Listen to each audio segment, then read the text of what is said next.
Assalamualaikum warahmatullahi wabarakatuh. Alhamdulillah, sholatu wassalamu ala rasulillah wa ala alihi wa sahbihi wa mawalah wa la hawla wa la quwata illa billahil aliyil azim. Amma ba'du.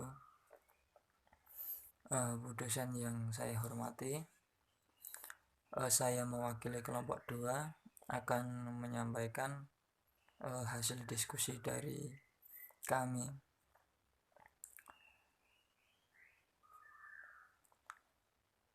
Nilai-nilai agama dalam proses bimbingan dan konseling perlu terintegrasi dalam praktek-praktek dalam bimbingan konseling karena landasan religius menjadi fundamental.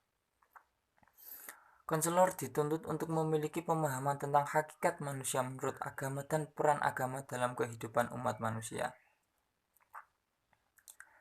Perubahan-perubahan sosial yang cepat dan tidak dapat terelakkan sebagai konsekuensi dari modernisasi industri, kemajuan ilmu pengetahuan dan teknologi dapat mempengaruhi nilai-nilai moral, etika, dan gaya hidup. Perubahan-perubahan tata nilai kehidupan antara lain pola hidup masyarakat yang semula sosial religius cenderung ke arah pola kehidupan masyarakat individual, materialis, dan sekuler. Pola hidup yang semula sederhana dan produktif cenderung ke arah pola hidup mewah, konsumtif, dan serba instan. Sehubungan dengan berbagai perubahan kemajuan zaman dan pengembangan karakter budaya bangsa, maka pribadi konselor yang mengembangkan landasan religius, maka dalam pelaksanaan layanan praktek konseling dalam pulang mengambilkan nilai-nilai agama yang dapat diterima secara universal, meliputi mengembangkan pribadi yang ikhlas, tepat janji, perhatian, yakin, tawakal, berbuat baik, rendah hati, berakhlak baik, takwa, belas kasih, empati, pemberani, dan takut kepada Allah Subhanahu wa Ta'ala. Sedangkan sumbangan landasan religius terhadap perkembangan pribadi konselor itu terkait dengan hal-hal yang meliputi yang pertama, memelihara fitrah. Pribadi manusia dalam keadaan suci, namun pribadi pada diri individu memiliki hawa nafsu dan juga ada pihak luar yang senantiasa berusaha menggoda atau menyelewengkan pribadi tersebut dari kebenaran. Maka agar manusia dapat mengendalikan hawa nafsu itu, pada diri konselor tersebut harus beragama dengan beriman dan beramal soleh atau melaksanakan perintah Allah dan menjauhi larangannya. Yang pertama, memelihara fitrah. Kemudian yang kedua, memelihara jiwa. Dalam memelihara kemuliaan jiwa manusia, agama mengharamkan manusia melakukan penganiayaan, penyiksaan, dan pembunuhan baik terhadap dirinya maupun kepada orang lain.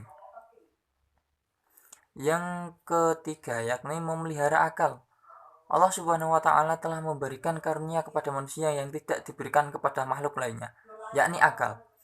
Karena pentingnya akal ini, maka agama memberi petunjuk kepada manusia untuk mengembangkan dan memeliharanya, yakni dengan manusia tersebut mensyukuri nikmat akal itu dengan cara memanfaatkan seoptimal mungkin untuk merusak akal,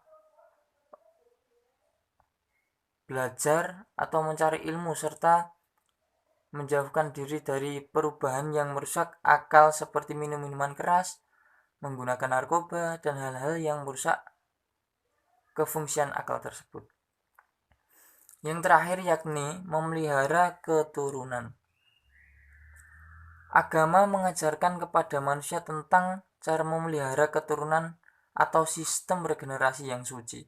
Aturan atau norma agama untuk memelihara keturunan itu adalah pernikahan. Sedangkan ajaran Islam yang patut untuk dipelihara oleh konselor yakni sebagai berikut. Yang pertama, menerima diri apa adanya meskipun mengubah bagian dari diri sendiri. Yang kedua, memiliki cita diri mendasar atau cinta diri terdapat kesadarannya tinggi gitu. Yang ketiga, memiliki kemampuan berkomunikasi.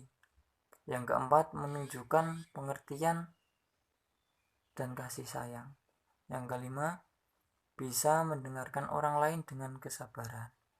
Yang keenam, kreatif, kemudian semangat, fungsi otaknya berfungsi dengan baik,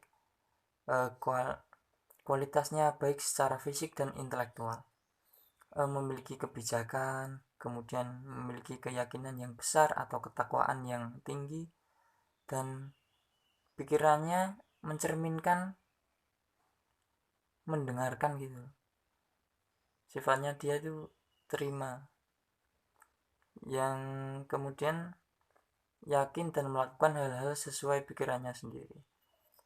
Kemudian selalu waspada, kepribadian menarik seperti magnet, sikap positif dan pesona rileks membentuknya cukup ramah, populer dimanapun dia berada. Kemudian logikanya dan kehadirannya pikiran yang rasio.